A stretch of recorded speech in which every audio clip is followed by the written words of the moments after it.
paz do Senhor para a igreja. Atos dos Apóstolos, no capítulo 16, é culto denominado culto com a família. Atos capítulo 16, versículo 25 em diante, dizendo assim: perto da meia-noite, Paulo e Silas oravam e cantavam hinos a Deus, e os outros presos os escutavam. E de repente sobreveio um grande terremoto, que os alicerces do cárcere se moveram, e logo se abriram todas as portas e foram soltas as prisões de todos. Acordando o carcereiro, vendo abertas as portas da prisão, tirou a espada e quis matar-se, cuidando que os presos já tinham fugido. Mas Paulo clamou com grande voz, dizendo: não te faças nenhum mal, que todos aqui estamos. E pedindo luz, saltou dentro, e todo trêmulo se prostrou ante Paulo e Silas. E tirando-os para fora, disse: senhores, que é necessário que eu faça para me salvar? Versículo 31, toda a igreja. Eles disseram: crê no Senhor Jesus, será salvo tu e a tua casa. Mais uma vez. Eles disseram: crê no Senhor Jesus, será salvo tu e a tua casa. Amém. Podeis assentar em nome de Jesus.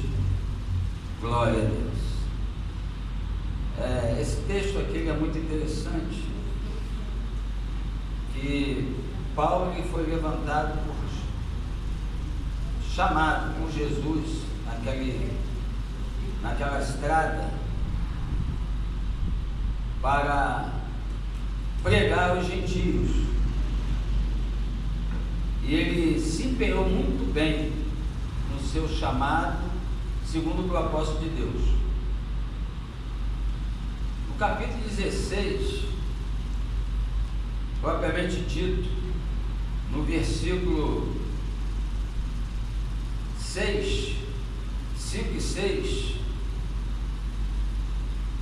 está escrito que de sorte que as igrejas eram confirmadas na fé e cada dia cresciam em número. E passando pela Frígia e pela província da Galácia, foram impedidos pelo Espírito Santo de anunciar a palavra na Ásia. Chegaram a Mísia, intentavam ir para Bitínia, mas o Espírito de Jesus não lhe o permitiu. E tendo passado por Mísia, desceram a Troade. E Paulo teve de noite uma visão em que se apresentava um varão da Macedônia, e lhe rogava, dizendo: passa a Macedônia e ajuda-nos. Culto com a família. Deus, ele sempre teve e sempre terá preocupação com a salvação da família. Ele tem os seus meios e métodos para fazer isso. Paulo, ele era um homem muito zeloso na obra. Haja vista que nesse texto que eu li agora, diz que ele ia passar uma supervisão nas igrejas. Paulo já tinha aberto e deixado alguns obreiros lá, mas ele foi impedido. E no capítulo, e no versículo 9, diz claramente que ele teve de noite uma visão, em sonho, em que se apresentava a ele um homem, um varão, pedindo que atravessasse a Macedônia. O que eu acho interessante é que às vezes Deus tem um propósito na sua vida, na minha vida, nas nossas vidas, para salvar famílias, para pregar para famílias. E nós muitas das vezes botamos um cercadinho assim da nossa, colocamos elas ali, apresentamos a Deus. Quero te deixar aqui bastante e bem informado, que quando eu busco os membros das outras famílias, Deus envia alguém para buscar o membro da minha família. Entenda isso. Se o hino diz que dos teus cuido eu, ainda diz eu cuido de ti, então, irmão, fica tranquilo, vai dormir tranquilo. Tranquilo. Porque quando é de salvação, o maligno não vai tocar. O maligno não vai levar. Você está entendendo isso? Nesse texto aqui, esse varão foi uma visão que Deus deu a Paulo de uma prioridade que Deus tinha com uma família. De quem era a família? Do carcereiro. Era uma prioridade para Deus salvar aquela família. Por que? Não me pergunte. O senhor sabe disso? Não, nós não sabemos, mas era uma prioridade de Deus salvar a família do carcereiro. Tanto que Paulo foi impedido de fazer aquilo que ele queria. E o que ele estava fazendo era a obra de Deus. Mas eu quero abrir um outro parênteses aqui também para dizer uma coisa para você. Que nem sempre é o que eu penso ou o que eu quero fazer na obra de Deus. Deus tem as suas prioridades. Eu tenho que ir naquilo que Deus quer que eu faça. Porque aí vai ter resultado para glorificar o nome do... Vai ter resultado para glorificar o nome do Senhor. Aleluia, Deus. E nós lemos aqui que por conta da obediência de Paulo e sua equipe de trabalho, eles acabaram dentro de um cárcere. Eu estou resumindo aqui. Eles acabaram dentro de um cárcere. E o hino 339 que foi louvado diz: para fazer a minha, para fazer a tua vontade, quero eu servir-te, ó meu Rei Jesus. Então, se é para servir a Ele, é andar na direção dEle, no tempo dEle, na orientação dEle. Se Paulo teimasse em fazer o que ele queria, que não era errado, ele estava fazendo a obra de Deus, ele ia supervisionar uma obra que foi iniciada. Ele se preocupava, ele era tão zeloso que ele se preocupava. Os obreiros que eram selecionados eram direcionados por Deus para entregar a obra na mão, para falar a mesma língua que ele falava, para fazer da mesma forma que ele fazia. Oh, meu amado Deus. E eles, por conta disso, foram parar numa prisão. Até chegar nessa prisão veio a Lídia, veio a Pitonisa e veio tantos outros que não foram inscritos ali. Mas a causa maior deles terem ido ao ponto aonde Deus queria que eles fossem foi a menina. A menina foi a causa principal deles serem levados presos para ali ser executada a obra de Deus. Às vezes pelo meio do caminho a gente até se alegra, prega para um, prega para outro, ganha uma alma aqui, mas a prioridade está lá na frente. Está lá na frente. É aquilo que o meu olho não viu, meu ouvido não ouviu e nem subiu ao meu coração, mas está no coração de Deus. E é isso que Deus quer fazer. Paulo e sua equipe estavam no cárcere. E perto da meia-noite eles louvavam a Deus, adoravam a Deus, bendiziam a Deus, talvez até comentando, por causa dessas almas aí que nós ganhamos aí, a Pitonisa, Lídia, olha onde nós viemos parar. Daqui Deus pode nos levar para agora, eu voltar para Jerusalém, mas que nada, ainda estava começando. Estava tudo no controle e no domínio do Senhor nosso Deus. E às vezes isso acontece comigo e com você. No meio da obra a gente fica assim meio confuso, né? Procurando ver o resultado da nossa maneira, e Deus está trabalhando de uma forma totalmente contrária daquilo que nós pensamos, imaginamos ou até mesmo pedimos. Tá? Foi profético que a irmã Lourdes falou aqui. Deus vai chamar, mas cada um Deus vai chamar de um jeito, vai trabalhar de um jeito, vai operar de um jeito, né? Eu não sei como vai fazer, mas a obra vai ser feita. Alguém está sendo levantado por Deus para realizar essa obra na vida de um membro da sua família, de um membro da minha família. Mas de contrapartida, Deus também vai me levantar para entregar para um membro de outra família. Aleluia! Não é o que eu quero. Eu, quando conversei com o pastor João, retornando para aqui o ministério, eu falei para ele, eu tenho um pouco com Deus, era para mim ter voltado há mais tempo, mas eu não queria voltar. Aí eu sofri algumas pressões, né? E acabei que eu cedi, não a minha vontade, mas a vontade de Deus, porque Deus tem algo a fazer através da minha vida aqui nesse lugar. Aleluia. Então a prioridade é a vontade de Deus. Por quê? Ela é boa, ela é perfeita e ela é agradável aos olhos de Deus.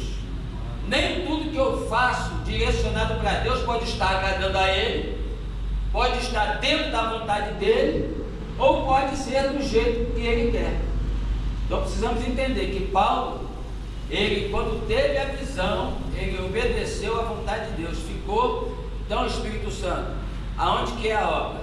De que maneira para fazer? Ficou ali na dispensação. Aí veio a resposta em sonho. Veio aquele varão dizendo, olha, passa a Macedônia e vem nos ajudar. Cárcere estava aguardando, açoite estava aguardando, tanta coisa estava aguardando, eles não sabiam. Mas por causa da família do carcereiro. Alguns pregam dizendo que foi por causa do carcereiro. Não, foi por causa da família do carcereiro. No versículo 31, que eu pedi para a igreja ler, tá? Qual foi a resposta que Paulo e Silas deram para ele? Crer no Senhor Jesus Cristo e serás salvo tu. Ele falou para quem? Ele falou para quem? O carcereiro. Serás salvo tu e a tua casa. Não foi só o carcereiro o alvo. O alvo era a casa do carcereiro. Aleluia, Deus. Assim como quando Zaqueu estava curioso para conhecer quem é Jesus, Jesus falou, me convém hoje pousar na sua casa. Casa representa família. Aleluia. Jesus, ele não faz nada pela metade, e quando ele faz bem feito. Tudo é questão de tempo. Vou repetir, faz bem feito e tudo é perfeito, mas é no tempo dele, do jeito dele. Não interessa se vai ter açoite, não interessa se vai ter cárcere, o que interessa é que vai ter salvação. Não interessa se vai ter cárcere, não interessa se vai ter açoite, mas vai ter salvação. Glória a Deus. E aí? Por causa da infâmia, por causa da perseguição, você vai desistir de pregar para salvar membro de alguma família? Meu Deus. Você está entendendo o que Deus está mandando dizer nessa noite? Aleluia. Porque nós nos preocupamos com a salvação dos nossos, mas não nos preocupamos. E aqui ele disse que Paulo louvava a Deus. É um ensinamento para nós, que em meio à aflição, Tiago diz que se alguém alegre, cante louvores. Está alguém triste? Ore. Aleluia. Mas tem uma saída para o crente. De uma maneira ou de outra, nós vamos glorificar o nome do Senhor. Aleluia. A prisão aqui para cada um aqui pode ser um esposo, pode ser uma esposa, pode ser um filho, pode ser um neto, pode ser uma nora. É a prisão, você está preso ali com eles para que veja eles libertos. Mas o cárcere vai ser abalado. As portas vão se abrir, as cadeias vão se romper, e aí eles vão saltar dentro pedindo uma orientação. E agora o que eu faço?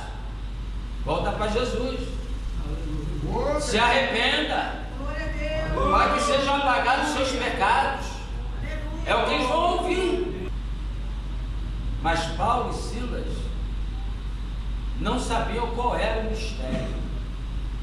O que ele sabia é que tinha algo da parte de Deus ali.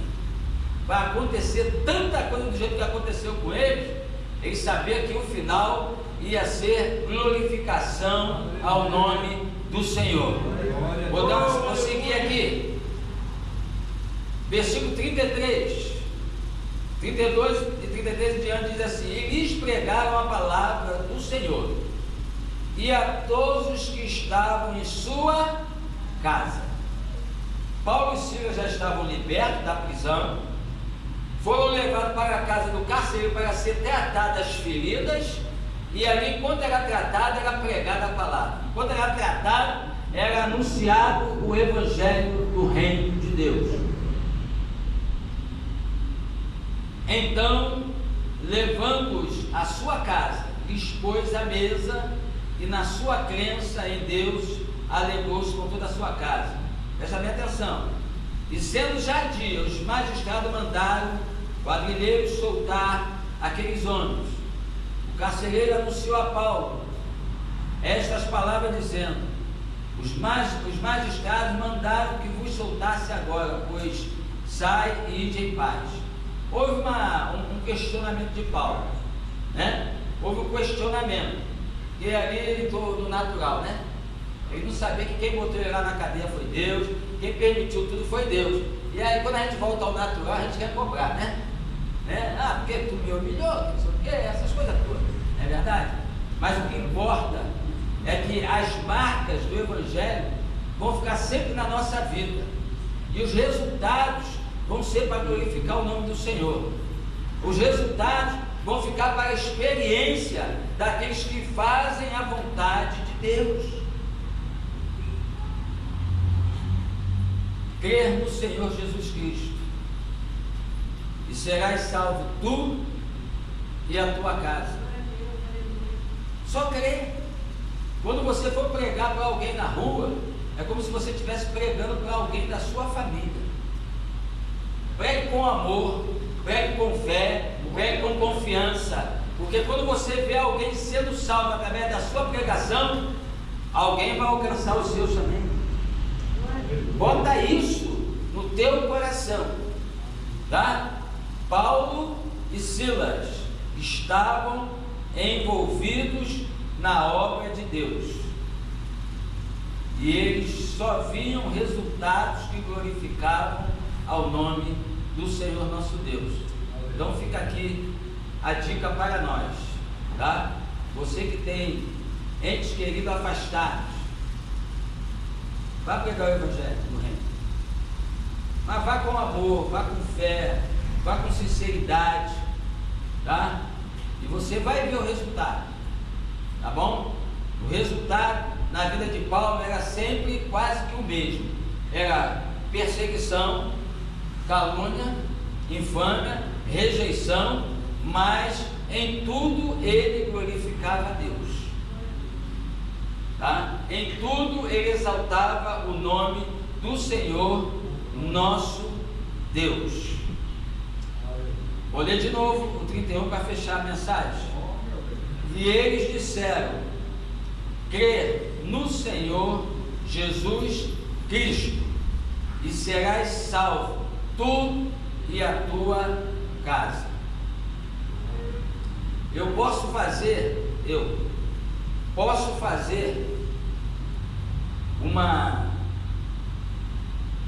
um exame pessoal do Deus que eu sirvo, através da minha própria vida.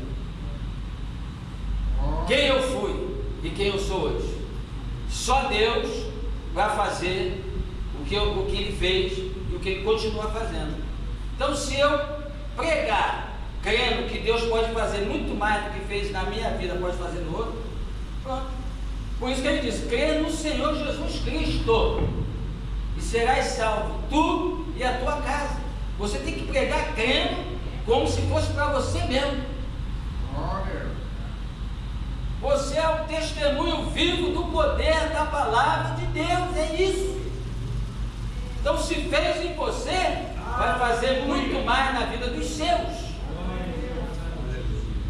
Ele não diminuiu, Ele é o mesmo Deus, o mesmo de ontem, hoje e eternamente, todo poderoso, Deus que faz aquilo que o homem não faz.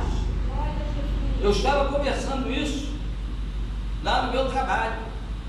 De vez em quando, na hora do almoço, a gente conversa lá, o único crente lá sou eu, mas os outros são afastados. Deus só me bota em benção mesmo. Então lá que é rebelde pra caramba, mas ouve. E eu falando com eles, eles me chamam de mais velho, coroa, né? Ele bota lá os nomezinhos dele. E ele falou comigo assim: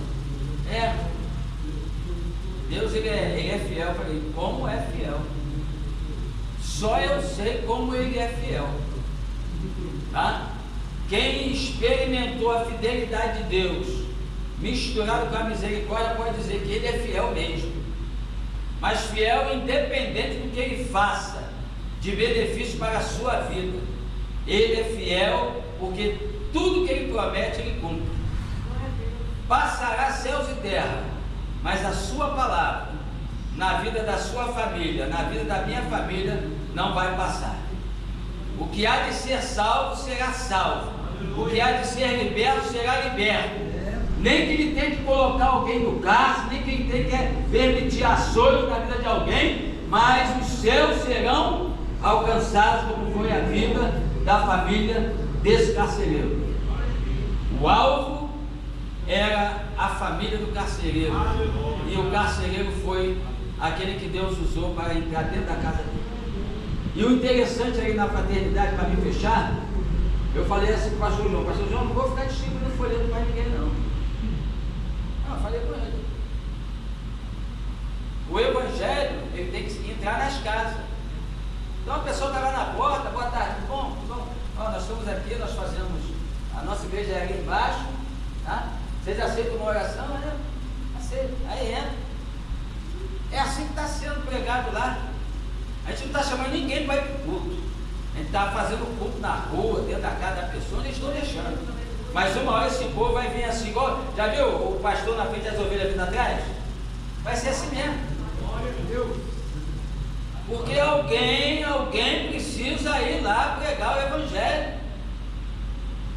Deus precisa levantar para ir lá tomar uns açoites, apanhar lá alguma coisa. Mas o evangelho precisa ser anunciado para quem precisa ser anunciado. Não importa, Paulo e Silas apanharam, sofreram humilhações, mas o que importa é que o evangelho foi pregado. E o resultado foi positivo para o reino de Deus. Então faça a obra de Deus com amor. Faça a obra de Deus, sabe, pensando no resultado que vai glorificar a Deus. Você está entendendo? Tudo que nós fizermos, façamos com amor, sempre centralizando Jesus como alvo daquilo que nós estamos fazendo. Paulo, depois de ter falado assim para Siléia, valeu a pena, né? Pô, aquela chibatada ali, quando eu senti, eu falei: tem alma nova para a gente ganhar. Tem que pensar assim. Quando vem a calúnia, você o negócio tão, tem outro chamado, tem outra coisa para fazer. Cada açoite era uma alma. A família do carcereiro deveria ser grande, né? Cada chibatada era uma alma. Vinha outra alma, glória. Você está entendendo? Deus, Ele conta conosco. Eu hoje, quando eu estava orando aqui, Deus falou muito forte ao meu coração. E nós precisamos buscar a face dele. Mas em verdade, em sinceridade. Quem tem afazeres em casa? Todos. Quem tem que trabalhar? Todos. Mas o tempo para Deus nós temos que ter também. Aleluia. O tempo para buscar Ele é agora. Se te mostrares frouxo no dia da batalha, a tua força, a tua fé, a tua confiança será pequena. Quem tem caixa d'água em casa aí? Quem tem caixa d'água em casa? Pode levantar a mão, todos têm, né? Você só usa água na caixa d'água? Mas você não repõe a água? Sim ou não, igreja? Sim! Oh, meu Deus! É? Assim também é nas coisas espirituais. O pastor perguntou aqui: muita oração? Pouca oração? Isso no coletivo é uma coisa, agora no individual é outra. Isso está se falando de você na sua casa, no seu devocional, é buscar, é clamar, é jejuar, é orar, é se capacitar diante de Deus para quando Ele te mandar aí, você está preparado para tomar os açoites, ser perseguido e aguardar em silêncio a resposta de Deus. A resposta sabe qual é? São as almas que Deus vai entregar nas suas mãos, nas nossas mãos, tá? E Deus abençoe. Crê no Senhor Jesus Cristo e serás salvo. Tu, que Deus abençoe.